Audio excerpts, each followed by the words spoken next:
தான் இந்த ஒரு மேல் இருக்குது. இந்த மேலாக இருக்கும்போது 10 மேல் இருந்துச்சு, அது எல்லாமே இறந்துடுச்சு. இது உடனே சொந்த இத்தனை நாள் இருக்குது. இதுதான் இருக்கிறதுலே பெருசு.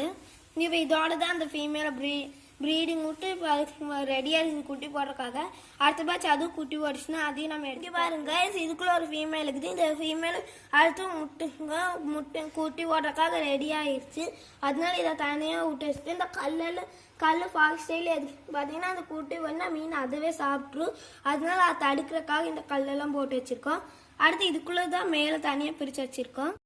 இங்கே பாருங்க கைஸ், இதுதான் நம்ம டைகர் ஃபிஷ். இதில் ஒரே ஒரு டைகர் ஃபிஷ் இருக்குது. சரி, நம்ம அடுத்து பார்க்கலாம். இதுக்குள்ள ஒரு 10 குட்டி இருக்குது கைஸ். உங்களுக்கு பார்த்தா அவ்வளோ கிளியரா தெரியும். எல்லாம் கல் சாந்துக்குள்ள இருக்குதுங்க கைஸ். நாங்கள் இந்த பெபிள் ஸ்டோன் போட்டிருக்காட்டி உள்ளுக்கு இருக்குது. இங்கே பாருங்க, இந்த மேலே வருது பாருங்க 1 2. இதுதாங்க கைஸ் நம்ம ஃபர்ஸ்ட் பேட்ச் குட்டி. சரி, அடுத்து செகண்ட் பேட்ச் குட்டி பார்க்கலாம். இங்கே பாருங்க கைஸ், இதுதான் செகண்ட் பேட்ச் குட்டி. இது இப்போ ரீசெண்டாக தான் போட்டுச்சு. இதுல ஒரு 8 குட்டி இருக்குது கைஸ்.